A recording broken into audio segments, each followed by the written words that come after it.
Thank you all for being here. Today's session is obviously going to be focusing on the Specialisation Verification Framework, and in particular, working with people who are experiencing financial and social disadvantage, people who are either experiencing homelessness or at risk of homelessness as well. Today's session is focusing on understanding the Specialisation Verification Framework, and in particular, looking at that in the context of working with people who are experiencing or at risk of homelessness, and also experiencing social and financial disadvantage. And obviously there's lots of overlap between those two groups, which is why we've brought the conversation together today. It is not one homogenous group of people though, so we need to recognise that, and everybody's experience will be different, but some of the key issues that we'll discuss, there is quite a bit of overlap.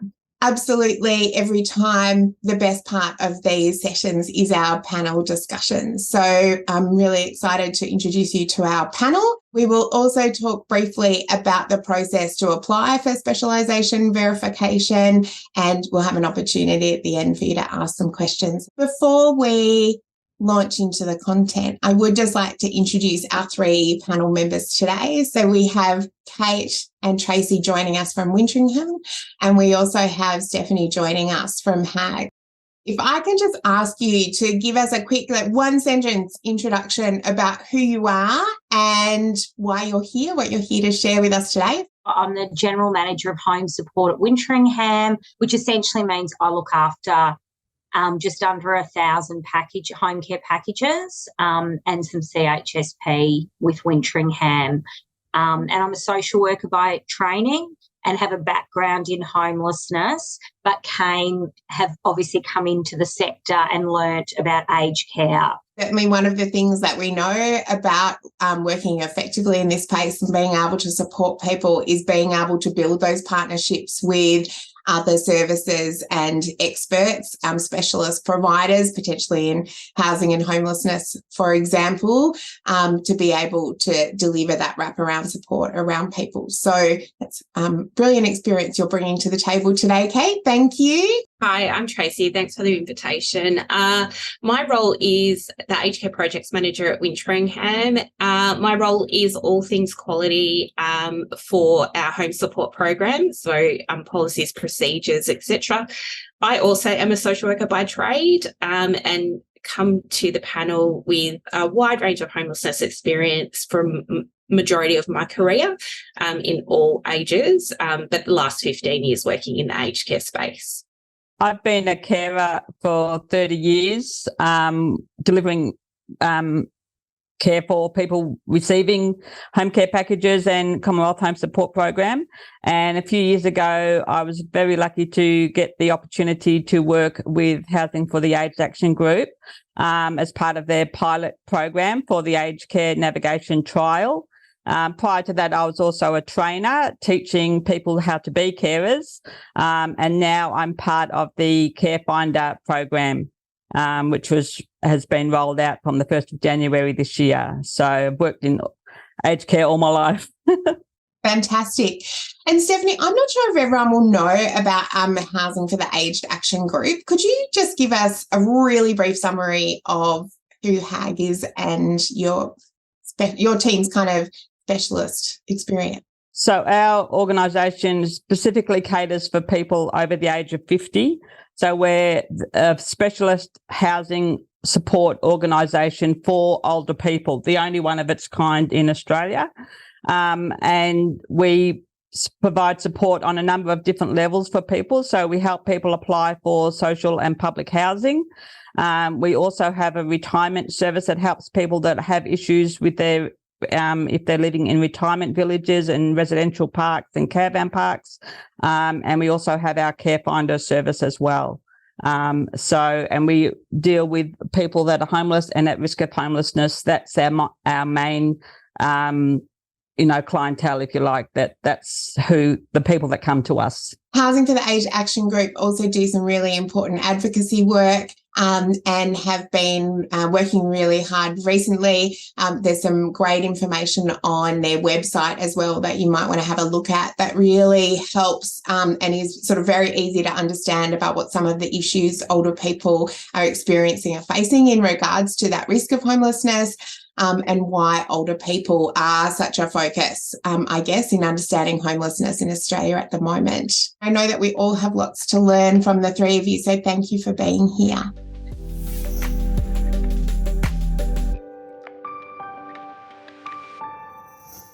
Just to give us a bit of context, I guess we're going to start by looking at the Specialisation Verification Framework, what it is and where it's come from. What is really important to recognise is that every aged care provider has a responsibility to be making sure that you are equipped and ready and able to deliver services to all older people, regardless of their circumstances or experiences or needs. We recognise that there is huge diversity among older people in this country, and that as organisations, we must be prepared to understand and work with people, regardless of who they are, where they are, or what they're up to, what their experiences might have been. Not just the diversity that we're already seeing and that we're already aware of, but really getting, and I think the Royal Commission in particular really highlighted that we need to be better at understanding that diversity and being capable of responding to that in our community.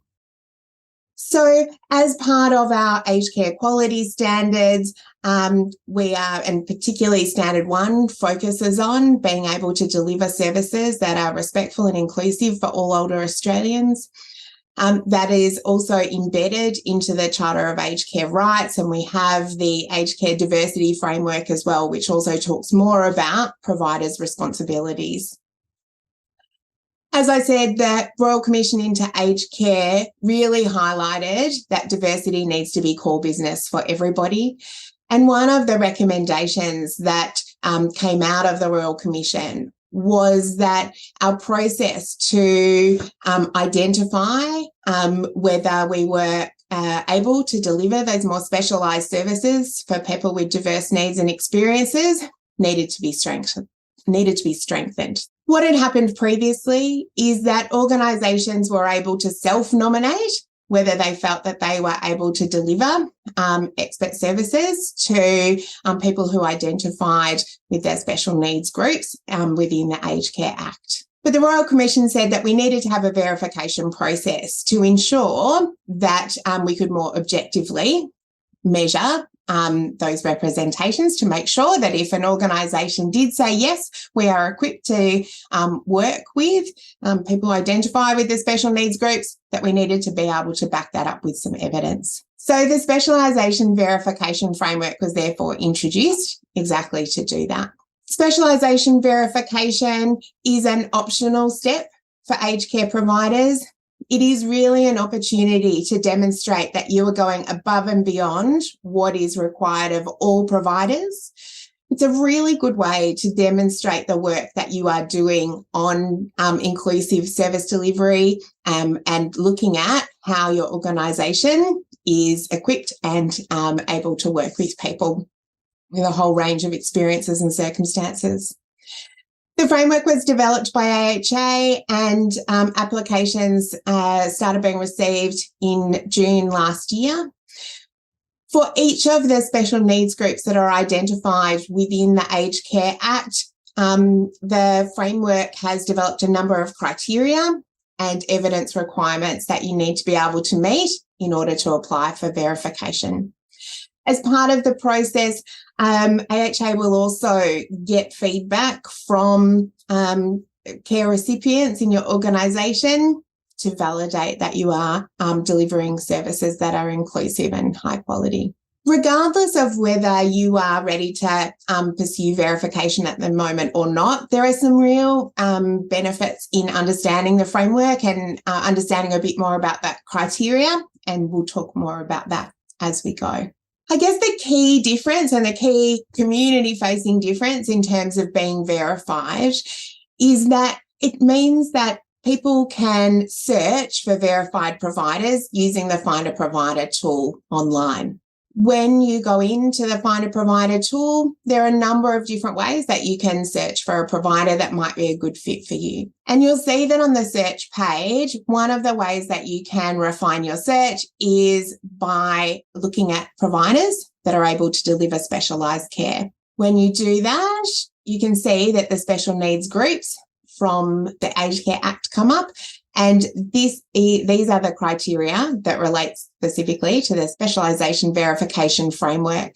There are other filters for things like health support, whether somebody is able to deliver services, for example, to people living with dementia, people who speak specific languages, people who belong to different faiths, etc. Those things sit outside of the Specialisation Verification Framework, and those are still things that organisations can self-nominate for. So the Specialisation Verification Framework only applies to these filters listed under the specialised care. So if, for example, you wanted to go and search for an organisation, you can highlight that you wanted to refine your search by organisations who are equipped to deal with people who are financially disadvantaged, for example. And then your search will come up and it will tell you the organisations in your local area that are verified. You can see, for example, here, I've chosen Wintrinkham's Social Support Service, which is verified for both people who are financially or socially disadvantaged and people who are experiencing or at risk of homelessness. And then you can actually go in and look at what criteria the organisation met to be able to achieve that verification. So that's all available on the Find a Provider tool. Hopefully that will really give people confidence to say when they were looking for an organisation that's a good fit for them, or might be a carer or support person that's searching, it gives them confidence that they're able to work with an organisation that they can feel confident might understand who they are and their experiences and circumstances and be equipped to deliver really great care that's going to be a good fit for them.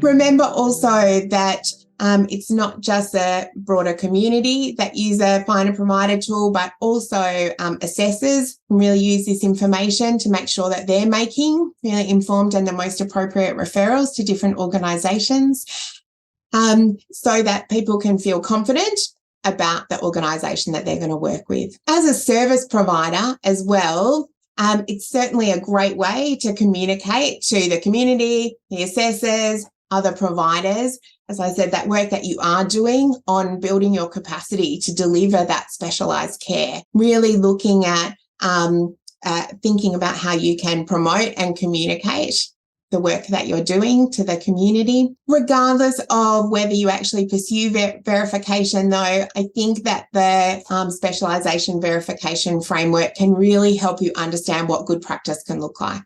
So you might not be ready right now to go down the path of verification, but certainly by better understanding what the criteria are for the different special needs groups, it should really help you be able to think about the actions that you might include in your diversity action plans or your quality improvement plan in bigger picture, so that you can really be taking those steps towards inclusion. Remember that everybody is required to be doing that ongoing work around inclusive practice and be able to demonstrate, regardless of whether you are going down the path of specialisation right now, everybody needs to be working on delivering that best practice approach. There is no doubt that focusing on inclusion and for all of us better understanding the needs of people in our community is going to support all of us to deliver the best possible services we can to our community, and also make sure that our staff and our workforce are better equipped to be able to work with the people, both who we're already supporting and better understand their needs, but also being able to reach out and support people who might not be accessing services at the moment for a whole lot of reasons.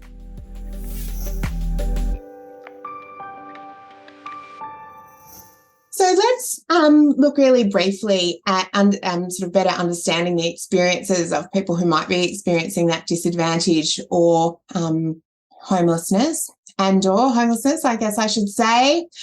I just want to preface this by saying that this is a really short session. Within an hour and a half workshop, we don't have an opportunity to do really detailed education around people's experiences. We also understand that everybody's experience is different. There is not one experience that's going to encapture all of these components. So hopefully, it is just an opportunity to flag some big picture ideas and key ideas about why it's so important for all organisations to be thinking more about people's experiences. So as I'm sure you know, within the Aged Care Act, there are 9 special needs groups that are identified. People experiencing homelessness or at risk of homelessness and people experiencing financial and social disadvantage are 2 of those special needs groups. In terms of inclusion, I always think it's worth acknowledging up front that I think the terminology of special needs groups in and of itself is not very inclusive, and there's certainly probably much better language that we can use around that. I'm going to stick with that today just because that is the language in the Aged Care Act for now. The Aged Care Act is currently under review and certainly, and so are the quality standards. So it's important to know that it appears, and through all of drafting and the work that's happened so far, absolutely the focus on inclusion is going to remain within both the Act and the quality standards. If anything, within the quality standards, the expectations around what service providers need to demonstrate are becoming more explicit, which is great. And certainly though it looks as though the word special needs groups might be taken away, but still the actual content will remain within the Act, but we might update that language, which would be a step in the right direction, I think. These special needs groups do reflect really diverse circumstances and experiences for older people.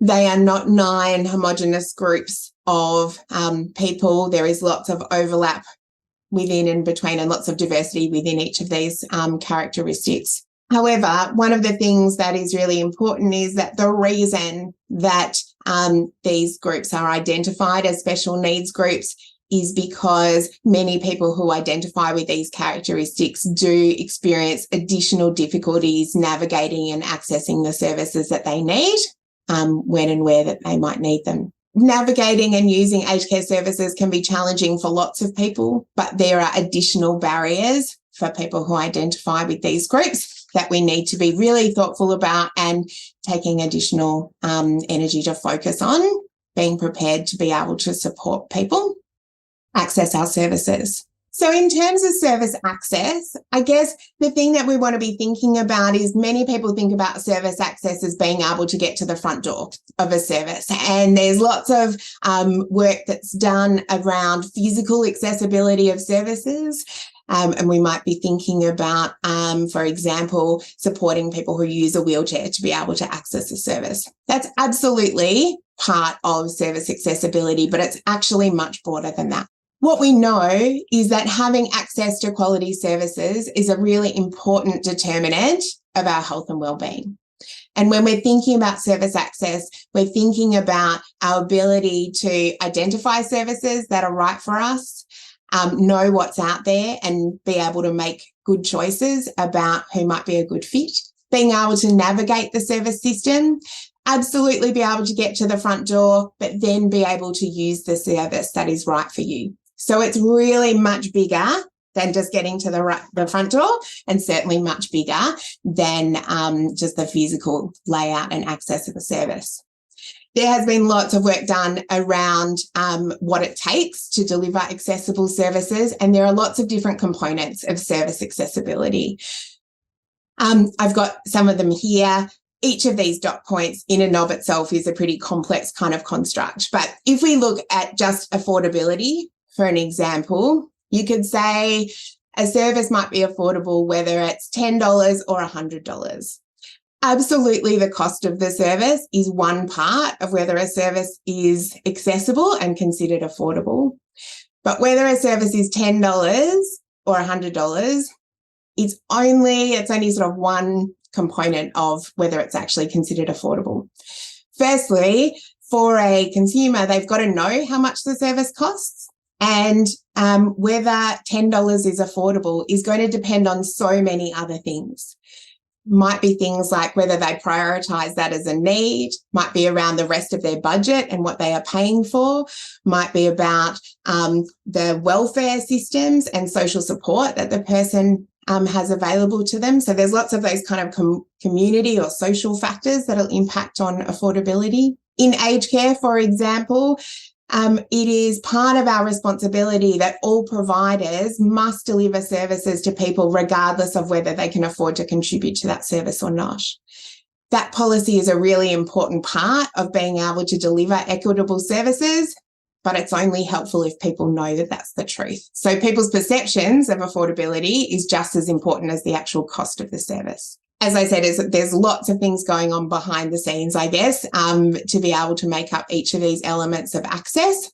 But it's just important to know that some of those factors are about the individual, some of them are organisational, and then some of them are about the community within which we live. There are lots of things at an organisational level that you can do, though, to make sure that you are thinking about how you communicate and make sure people understand your access, not just setting up the physical layout of your service. So keep that in mind today as we're thinking about how we support people who might be experiencing disadvantage. I think the thing that is perhaps most important to know around service access is, as I said, there's lots of research that's been done. If you have done any work around a social model of health, you will have heard the fact that having access to quality services is an important determinant of our health and wellbeing. We also know that there's lots of research that says people who experience better health and wellbeing are more likely to be able to access services. So it actually goes in both directions. Why that's so important is because what that means is that the people that need our services the most are also the people that find it most difficult and have the most barriers to accessing services. So as organisations, we really have a responsibility to be able to set up our services and be really thoughtful about what those additional barriers might be to be able to deliver more accessible services. So if we think about the context of people who might be experiencing social financial disadvantage, people at risk of homelessness, I think the first thing to acknowledge, as I said, is this is not one homogenous group of people. I think if we look firstly at homelessness, it's really, really important to recognise that homelessness is more than rooflessness, or sort of rough sleeping might be another way to think about that there are actually lots of different presentations of what homelessness can look like. Tracey, would you mind just giving us a really big picture overview of what that different sort of presentations of homelessness might look like? So we have primary homelessness, which is rooflessness, and rough sleepers comes to mind. We have another group that has insecure housing.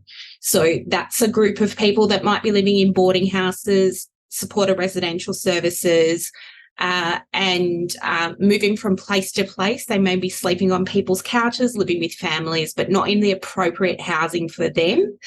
And then there's a group of people that are living in insecure housing that are living well. Their rent is well above what is considered affordable. So therefore they're at high risk of homelessness. So I think that encapsulates very briefly homelessness. And I think when we're thinking about working with people who are accessing services, really being thoughtful about that broader presentation of homelessness is really key. There is absolutely no doubt that as CHSP providers, you will be working with people who are experiencing real disadvantage and are at risk of homelessness or experiencing homelessness, but might not be rough sleeping as such. Also not something that everybody will disclose to you, particularly people who are at risk of homelessness, people who do not have secure housing or secure finances, absolutely have increased risk of poorer physical and mental health outcomes. There's lots of evidence that talks about the increased risk of social isolation and lack of opportunity to participate in the community, increased risk of violence and certainly discrimination as well. Older people, and particularly older women, are really at high risk of experiencing homelessness. Women have taken a lot of time out of their lives to care for children, and as a result, they have a much reduced superannuation, if at all. Some women don't have any super at all because, as you know, with the demographics, compulsory super for casual workers only came in fairly recently. So a lot of women were in roles that where they were casuals, where they weren't accumulating super, and also, through divorce and separation, they can end up, even though they might have been working most of their lives, they end up, in their 50s with very little assets and very little income. And then there can be breakdowns in families. They might be living with their children, but then their children say, well, we don't want you to live with us anymore. All sorts of issues like that. And a lot of older women find themselves homeless. There are some other risk factors, like if you are renting a home. Tracy mentioned before that for many people, the cost of rent is not affordable. And I'm sure everybody is well aware of the cost of living crisis that we're experiencing at the moment. So that is putting a lot of pressure on people at the moment, and where that tipping point, I guess, of being able to pay your rent or not is tipping over to the point where that's just not sustainable for many people. So it's a important time, I guess, an important thing for us all to be thinking about. It's often the presentation of people on their own trying to manage all of these complex issues, really without the normal supports mainstream ageing Australians have. So that's probably the other really important factor, I would say, is often you're working with lone individuals who've lost, those connections with other people. That's a really good point. Thank you, Kate. Before we move on, is there anything else, Tracey, Steph or Kate, that you think is really important, just in terms of how the experience of that social disadvantage or potential homelessness might really impact and be different from another older person's experience of ageing? We have two groups. We have the first-time homeless person who has a lot of shame and stigma, and they don't want to be accessing services. They don't see themselves as being homeless and financially disadvantaged. They may well have been just like us, working, and then something happened in their life. They had a life event, and their life event ended them being homeless and being in this service system and crisis. There's not affordable rentals, etc. Then we have the group that has been homeless or experienced homeless and transients for a long time. They equally have trauma and experiences and lived history that makes it difficult for them to access services as well. So I think we have two different groups that are experiencing this and coming into our aged care service system, and they equally have needs and wants and need choice and transparency and realistic services that follow them and has patience. I think as well, understanding those different pathways, I guess, to people's experience of and their life experience of how they get to us here and now is really important, because those presentations are going to be vastly different, and perhaps some of those special kind of considerations and things to be thoughtful around,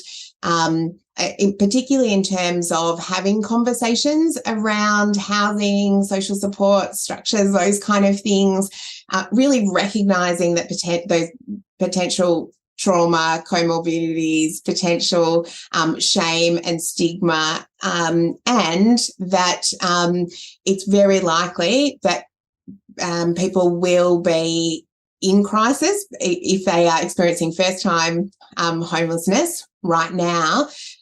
People don't seek out services for the first time when things are all cruising along and everything's great. And, but nobody really seeks services at that time. So putting this extra layer of it really does require us to have that thoughtful approach to having those conversations and understanding where people are up to.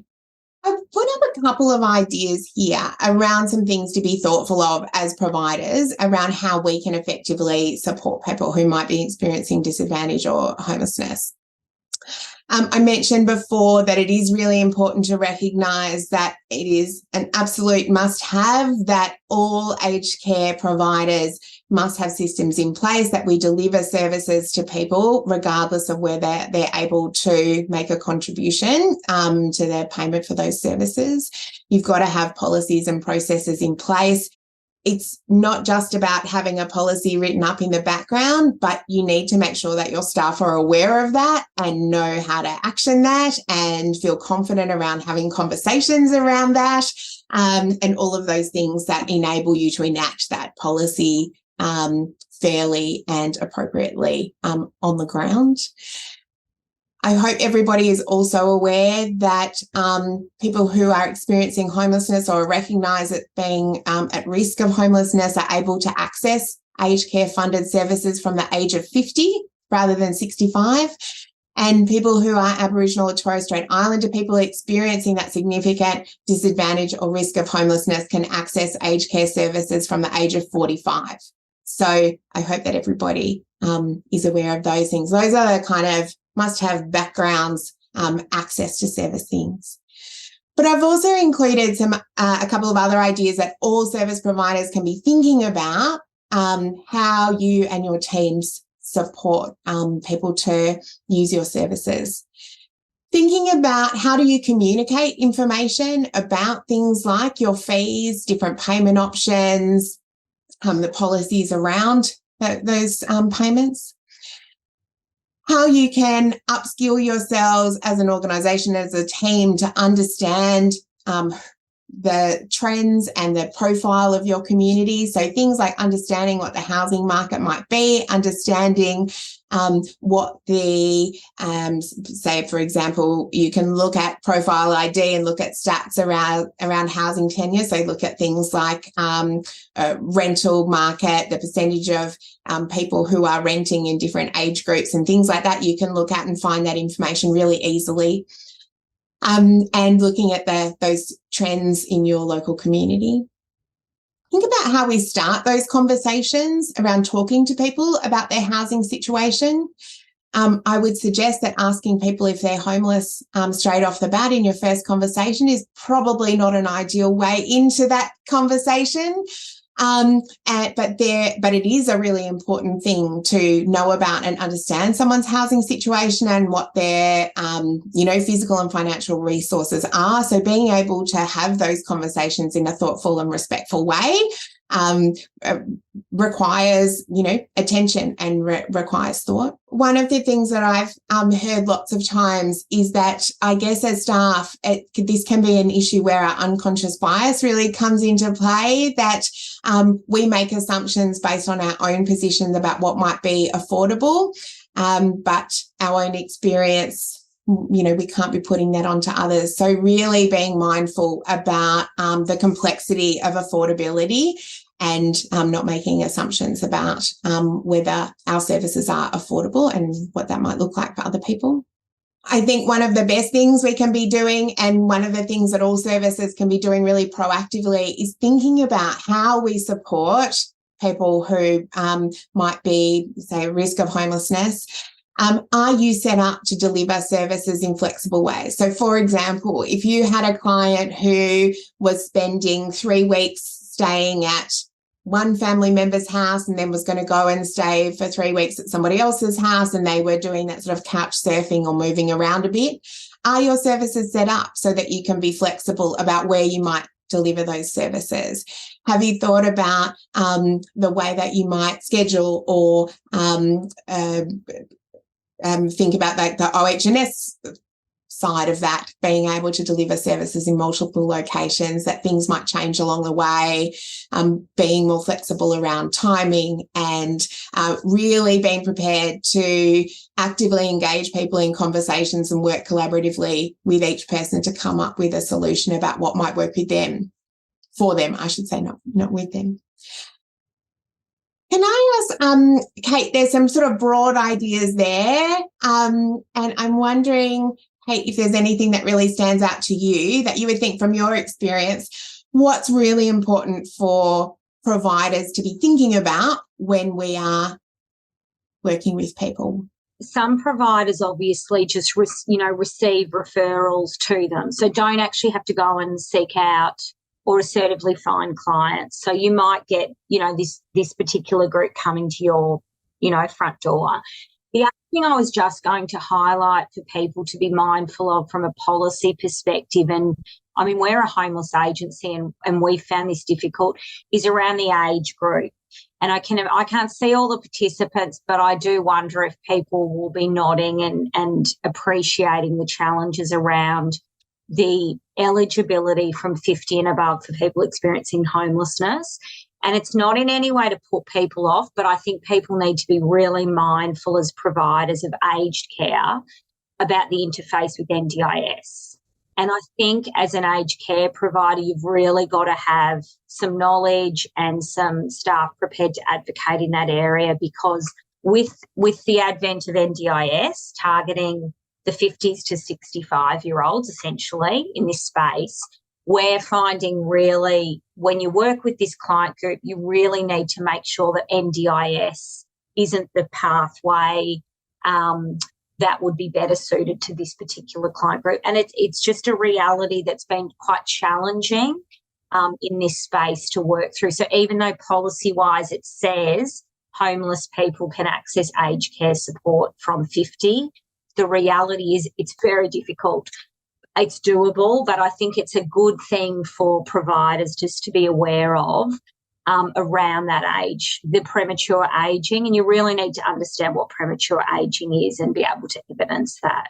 I wonder as well whether having care finders who specialise in working with people at risk of homelessness and people experiencing financial and social disadvantage might be a really important resource for some of the more mainstream providers to be able to support the people in those situations and be able to navigate that complexity. We have a lot of clients who are eligible and have been assessed and approved for CHSP services, but refuse them because of the cost.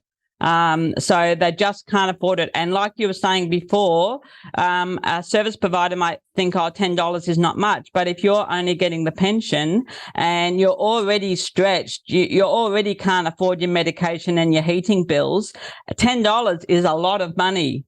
Even though they need that service, they just can't afford it. So really to accommodate for people that are in these two groups that we're specialising in today, you need to be prepared to reduce or even waiver the client contribution fee, because there's a whole lot of people out there that need services that can't afford them. And it's a lot of people. So it's a huge problem, actually. I met a lady last week who she had, after paying for her rent and core bills, she had $47 left a fortnight to pay for food and everything else. Yeah. She needed nursing and allied health services, which was going to cost, nursing by itself was going to cost more than $30 a week for the service she required. So, very quickly, those numbers do not add up, within the first couple of minutes. So being able to, as you say, know what your policies are around being able to waive fees or reduce fees, and being able to have thoughtful conversations with people about that requires our effort, but also really it's important that staff feel confident to be able to have those conversations, because I think that sometimes people feel a bit uncomfortable about that as well, as does the consumer to feel uncomfortable to say. Lots of people, well, at least my experience has been lots of people who haven't got a lot of money are incredibly resilient and incredibly good at stretching their finances, much better than many people who have lots more disposable income. And so it is really uncomfortable for them. So I guess that you want to make sure that we're equipped to have those conversations in a more mindful way. Be prepared to assist them to fill in if you have a financial hardship, a policy and a form. Don't just send it to them in the mail, actually help them to fill the form in. It's very daunting for people to get a 3-page form. They have to fill in all their income and assets and expenses and, offer to assist them to fill it in and, be upfront. I've been working in this role for a long time and I haven't come across any providers that are willing to waive the fee. I know there's a few out there, but they don't disclose it on their, it's not, they don't sort of, they're not upfront about it. Yeah. Which I can understand why, but it really needs to be addressed. A really good practical tip is actually being available to help people fill out the forms. That's a great one, which lots of people who are literate in English does not necessarily mean they're literate in written English as well. So we don't want to be making that assumption. But also that financial literacy is a whole nother level. Filling out those forms can be daunting for the best of us. And the other thing I was just going to mention is that on top of having the more specialist care finders or access and support workers, another resource, is the financial advocates, so that are available from each of the advocacy agencies in each state. So that's another opportunity. One of the challenges around negotiating finances is that as a provider, there's limited information that, you can provide to the person about your finances. So having an independent advocate come in can be really helpful. And then there are now specialist financial advocates available in every state. You can find information about those on the OPAN website, which is the National Body for Advocacy. So that might be a helpful resource as well. I just wanted to add that if you want to work in this space, you need to be prepared to do a lot of unfunded work. This client needs time. This client group needs time. It needs advocacy. It's not easy to find CHSP services that have capacity. Then to add the challenge that we can't afford to pay for that service is even more challenging to gain access to services. So I think we need to be really mindful of the unfunded work of being a CHSP provider or a home care package provider in that space. Not every organisation will have that opportunity to be able to set up and really focus their entire CHSP service delivery model on that free access to service model. That would be lovely, I imagine, if we could. However, what stands out to me is really the importance of making sure that work is done behind the scenes, so that managers and team leaders and quality teams, etc., are thinking about how do you as an organisation meet your responsibility to be able to support people who are financially disadvantaged and for whom your standard fees are not affordable, and how can you set your team up for success to have those conversations, have those systems in place so that they're not having to work around that system and create a new one every single time that challenge presents itself. I would love to see that organisations would have a percentage that they would be prepared to waive the fees or reduce the fees. I know many, many, many years ago when I was doing case management work, one of the local councils, for those clients that were at food security risk, were prepared to reduce their meals to $1. That was the co-contribution. They wouldn't waive it entirely. If you want food, $1 is the contribution that you make towards the food. And you know what? I was able to get all clients across the line for that. And they also offered us a service offering of centre pay to pay the fees as well. So making it accessible, affordable and easier for someone, and filling in the forms. Don't expect someone's going to do it themselves. They can't. They won't. They may want to, they may have every intention to, but unfortunately doesn't always happen. So again, making sure that you're having those conversations in advance as an organisation and as a team, and thinking about what might be possible within your organisation could be a really good step forward. Thinking about, for example, in your quality improvement plan, setting up some of those structures and policies, maybe reviewing your fees policies. Stephanie mentioned before, making sure that information is accessible, both that staff understand what your policy is around waiving the fees, but also that staff feel confident being able to have those conversations with people on the ground. Things like that are all steps that you could be taking to head in the right direction. Yeah. And maybe setting up some of those systems around, as you said, Tracey, having a percentage of clients you're able to support at a lower fee, working out what that lower fee or waived fee might look like in your team. Those kind of things could be really helpful steps. I think as well, bigger picture, as I said, thinking about how we have conversations around housing. Kate mentioned as well before that many people who live in insecure housing also don't have the same support network or traditional family structure around them, being really mindful about not making assumptions about people's social support structures and expectations around caring roles within families and groups. Could be really valuable as well. One of the things I found most helpful is that once a client comes to the service and is set up as a client, that they have access to a mobile phone number that they can text. Because for a lot of people, it's very daunting to have to call like 1-800 numbers or 1-300 numbers and go through, multiple people or have to leave messages. I found that I've been able to build up a really good rapport with clients by them having a direct mobile number that they can text, because they can't always call. It's cheaper to text. They don't always have their phone charged up. They don't always have credit on their phone. And around that too, not having like a 3 strikes you're out policy. Some organisations say we're going to contact them 3 times and after that, that's it, and I've spoken to people and they've said, oh, we tried to contact them 3 times and, then we so being really, really flexible around,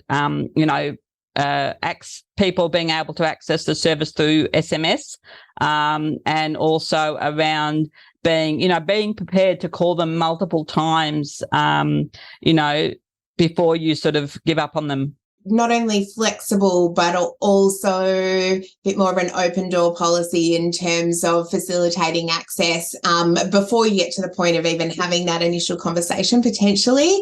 If there is some kind of flag at that initial referral, if it's coming from another organisation or My Aged Care, being able to have processes in place where you can keep those referrals open and support people to access your services. Yeah, great. Excellent. That's a really good practical one. Thank you, Steph. What do you think might impact a person who's experienced homelessness or disadvantage, their decision about whether a service is a good fit for them? I think for homeless and financial disadvantage, generally they may well be referred to an organisation by a service provider, or it may well be a word of mouth thing, like this organisation was good. They were really helpful. They were really responsive. They actually tell you the truth. They're realistic with what they say. They follow through. They take time. They don't rush.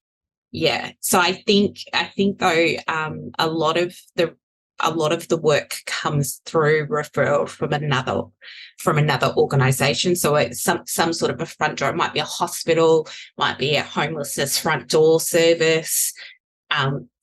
That's generally or it might be assertive outreach. We found someone who's ruthless. Perhaps then in terms of what organisations can be doing to communicate, I guess, their preparedness and that they're equipped to support people who might be experiencing disadvantage. Some things might be making sure that information available about your service on Find a Provider is really clear, and perhaps making sure that information on your website includes things around any flexibility around fees, that's you're really transparent about that. and perhaps proactively building some of those partnerships with those more specialist providers in your local area. Do they sound like reasonable steps organisations could be taking? Yeah, I think so. I think capacity building of homelessness organisations to talk to them about premature ageing is really helpful. And it's been known around the place, at the hospitals, the homelessness front doors, community advisory services, the food voucher places, etc., that we are around. We are prepared to assist. We have care finders. We are prepared to do some unfunded work in order to give someone access to our services. And it will take time, and we won't have a 3 strikes you're out policy, because sometimes it can take 6 months of work, of engagement, in order to actually get somewhere into services, to actually services into the home.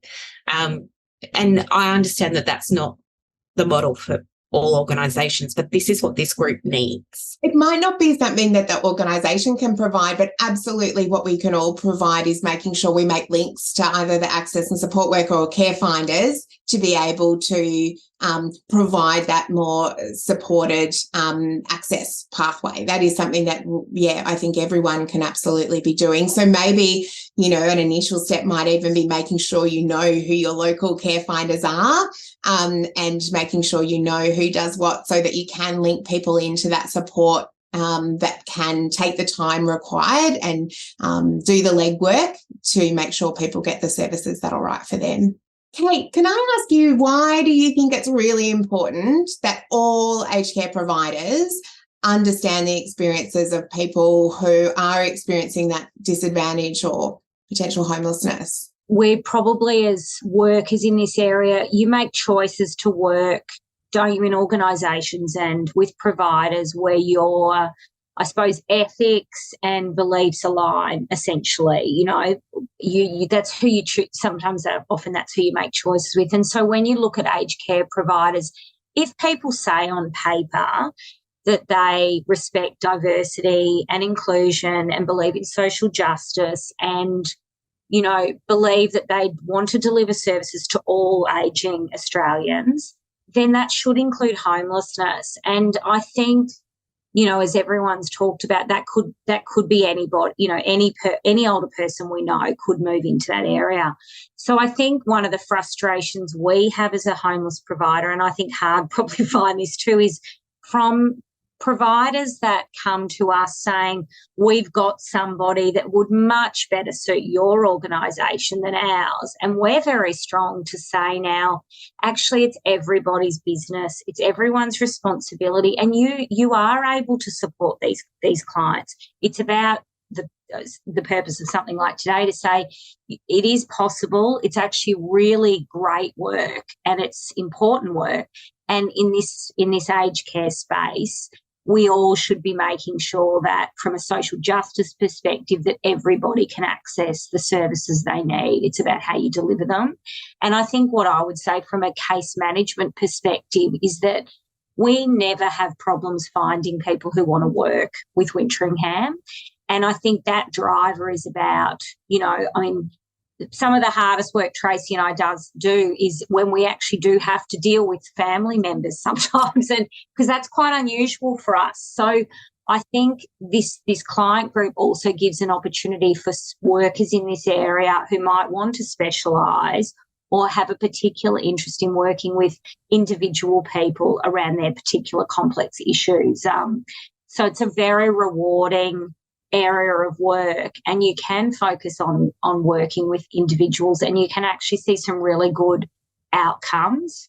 So that would be our view, and my view is that it is everybody's responsibility. It's just how you modify your services, and particularly pick the staff who might have a particular interest in learning more and focusing on the client group as well. It might not be for everybody, but not everything's for everybody. And we always say that's okay, but there will be some staff who do want to work with this client group. I think that's a really good point, because I wonder whether that might be a fairly common concern in organisations. You know, we know that there's an enormous workforce shortage across the country. So, you know, that this doesn't need to be a barrier to supporting people who are disadvantaged. I think that's a really good reminder for everybody. The fact is as well that as part of the aged care quality standards, every aged care provider needs to be able to demonstrate that you are equipped to work with people with diverse needs and experiences. And part of that is about experiencing people who are experiencing homelessness and financial and social disadvantage. So it's certainly not something that you can have a closed door policy to, or something that we can say, oh, this is not for me, this is, you know, not for us. Every organisation does need to be working in this space, and you guys have provided some really good suggestions already about proactive things that we can do to take steps to be better equipped, which is great.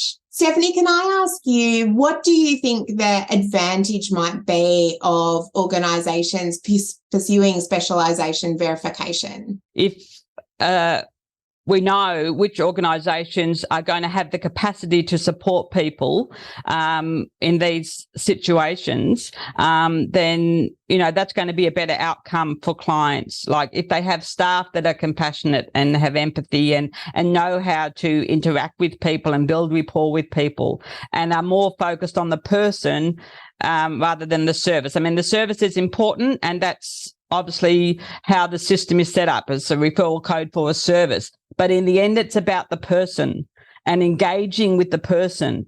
And a lot of people are resistant to services until they trust somebody, you know, until they can feel that, okay, I'm going to let this person into my house. I used to work for an organisation a long time ago, and the person was, and I had a lot of shame about allowing someone into his space.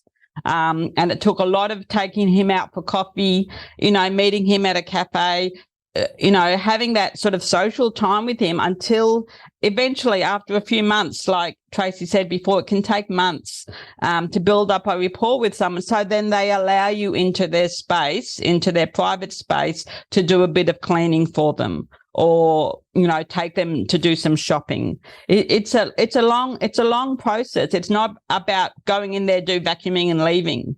You know, it's a lot more than that. That idea of being able to talk to people about what's going to work for them, what they need to feel safe and comfortable, taking that time to build that trust and rapport, you know, that common theme never goes away, does it? Yeah.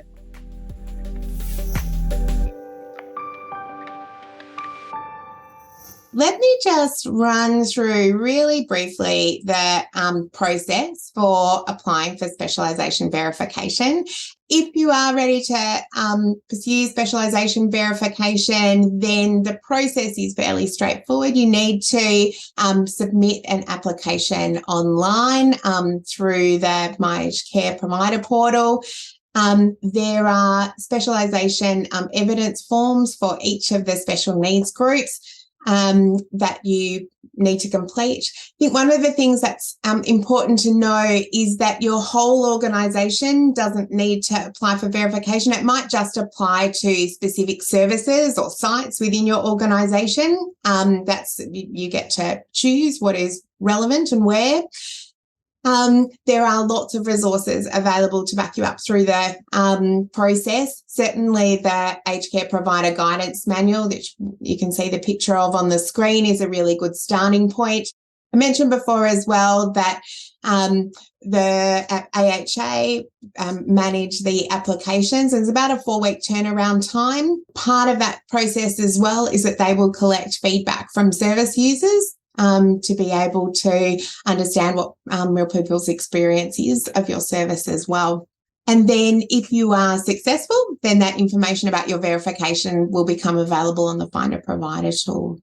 There are different criteria for CHSP providers and residential aged care providers for these special needs groups. That's a bit different from many of the other special needs groups. So up here, I've just got the criteria for CHSP providers. If you also provide resi care services, make sure you have a look at the criteria. There are, for these services, both Tier 1 and Tier 2 criteria. In order to be able to receive a verification, if you are already a provider that provides assistance with care and housing under that funding model, then you're able to apply for verification.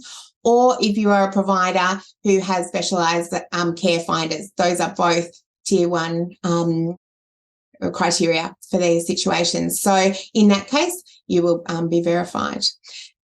Alternatively, if those don't apply to you, you need to be able to demonstrate that you have policies and procedures that guide care. And Tracey, Stephanie and Kate have given us some really good ideas about what kind of things that might look like in your organisation. And then for people at risk of homelessness, making sure that you have got those ongoing connections with community organisations in your local area and that you're maintaining that engagement and supporting people to access your services. And that at least 90% of staff have completed relevant annual training. And that is both in understanding homelessness and the risk of homelessness, but also in delivering that trauma-informed care is another thing there. So for people who are experiencing disadvantage, the other criteria is that you have services that are specifically targeted towards understanding and delivering services to those people. So again, there's more information through the evidence criteria about what that might look like. But you know, there are not lots of criteria here that you need to be able to meet, and hopefully you've got some ideas today from our panel about what that might look like.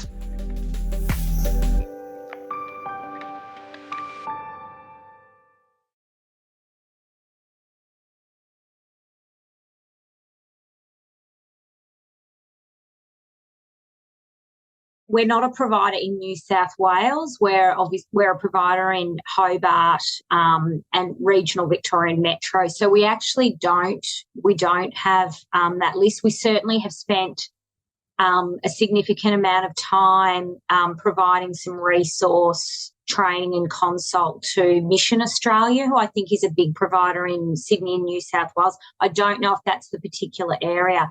And HAAG actually, I don't know, HAAG's got an incredible resource, and that's been one of your areas of expertise, hasn't it, Steph, in terms of people ringing into your service for Victoria. But I'm not sure if you have an equivalent, obviously, in New South Wales.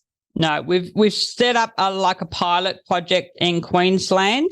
We're hoping to get something started in New South Wales, but nothing's on the ground yet. I think the best option, Polly, might be to either speak to your local sector support and development team or also link in with your local care finders. And if you can find a specialised care finder in your local area that's working with people who are experiencing homelessness, that would be a great avenue in, I think. If people don't know how to find that, they just go into the My Aged Care website, into the search box and type in Care Finder, and then a list comes up in all the states of all the Care Finder organisations listed by under LGAs.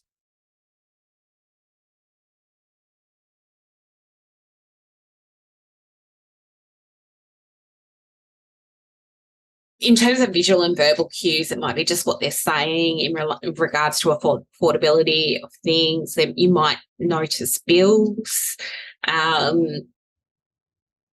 You're unlikely to be able to see whether there's food at an initial visit. But I think it's about really listening to what the person is saying and hearing for any cues that might be being told, and then asking subsequent questions. Someone is refusing or saying no to lots of things that you might be suggesting. They might not specifically be telling you that it's because they can't afford it, but just if someone is saying no, all of their recommendations don't feel like a good idea, then just stopping and asking people why, what your concern might be, and maybe even proactively talking about if finances are a limitation for you, then, that doesn't have to mean you can't access a service. Being able to have that conversation. Would you agree with that? Being really open to maybe where the engagement happens too, because I think what might happen is if people get referrals and you try and make contact and people aren't prepared for you to come into the home or whatever, because no one may have ever been in there and it could be in a terrible state. Often we will start, and probably Steph's team does this too, meeting people like at the coffee shop, taking someone for a coffee, starting to engage with them really about the person. And then you can work. It's not always the case, but certainly that might be something people might come across, that not to be sort of so fixated on having to get into the home and inside that front door. It might even just be talking with someone through the front door initially. So being flexible to meet people in the community and engaging them that way, because the trust, obviously building trust is going to potentially be an issue for some clients, not all.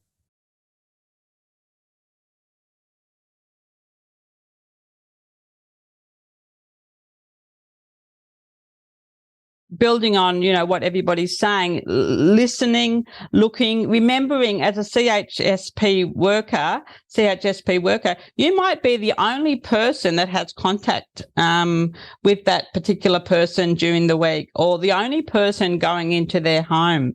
So you are the eyes and ears that need to be looking around, not in an intrusive, way, and obviously respecting their privacy, but just, being aware of the whole situation that you're encountering, from the front yard, if they have a front yard, the access to the property, the state of the property inside, the